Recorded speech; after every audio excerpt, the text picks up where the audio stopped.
Madam Chair. I'm so glad that Congressman Risa is here so that I could be able to somehow answer some of the comments he made, no?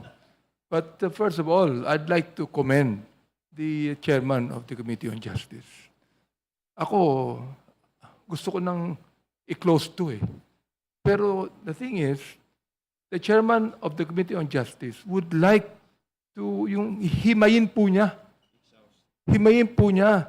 ang kasong ito. Oo. Para hindi naman tayo sabihin ng taong bayan na minamadali po natin ito. So I really would like to commend the chairman of the Committee on Justice in being fair in doing this. Hindi ko po kinukuha yung suporta niya. Ha? Ngayon, ito. Before I go to the sufficiency of substance, hindi po ako abogado. Pero nagbabasa rin po ako eh. Di ba? O ito. There are some controlling doctrines and legal basis. Yan legal basis, no? When the issue concerns sufficiency in substance. Ayan. Number one, an impeachment complaint. Tapos paniniwala ko, is sufficient in substance when it alleges specific ultimate facts. Ayan, ang pagkakaalam ko. Bilang nandito po ako sa Kongreso for the past 15 years. Okay? Which if assumed true, constitute an impeachment offense. For example, like culpable violation of the Constitution, or treason, or bribery, graft and corruption, or other high crimes, or betrayal of public trust. Number two, I'm not trying to lecture you on law. Ito lang po yung narinig ko, nabasa ko, naintindihan ko. Alright? The following must be present. For example, like identification of the respondent as an impeachable officer. In-identify niya ang Pangulo ng Pilipinas, for example, or VP, or Supreme Court Justice, whatever it is, or specific acts or omissions alleged. Not conclusions, like betrayal of public trust is standing alone. Ayan. Number three, a clear link between the acts and a constitutional impeachable ground. Facts that show how the acts amount to, for example, bribery, graft, culpable violation of the Constitution, nangyari. Number four, the time, the place, the context, and the participation. Who did what? When? Where? How? Enough for the respondent to understand the charge and for the committee to assess whether the ground is facially present.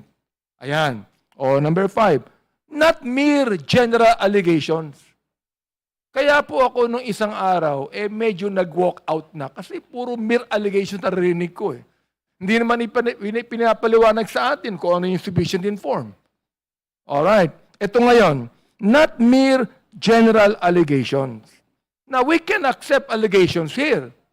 Pero it must be based on evidence. Hindi lang po allegation po ito.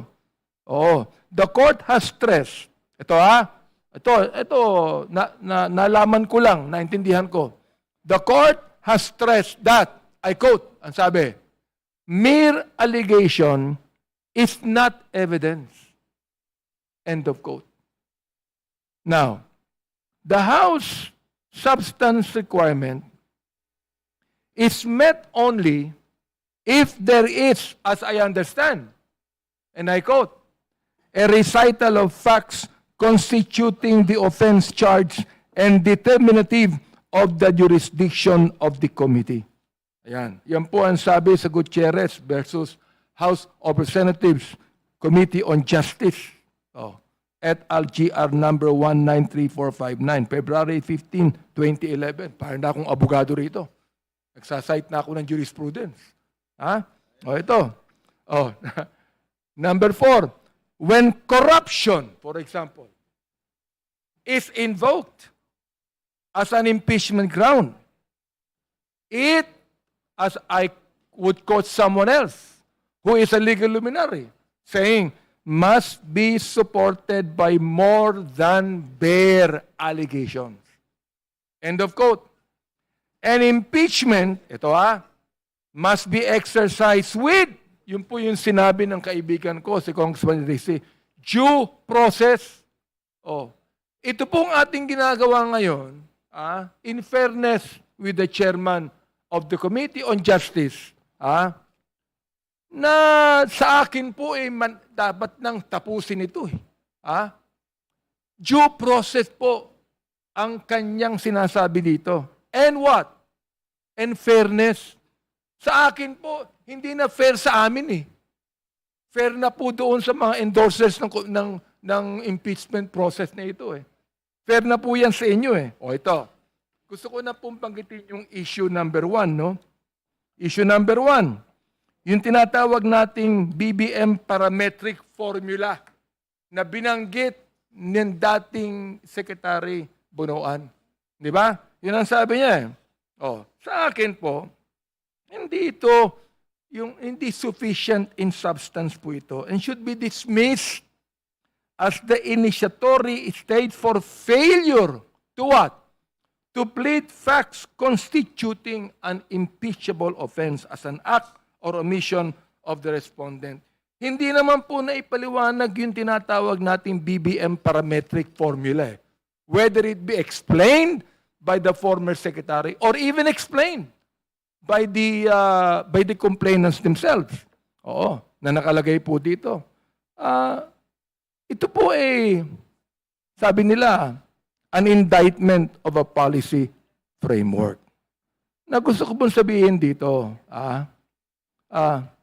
sufficiency in substance turns out whether the complaint recites facts constituting the charge offense.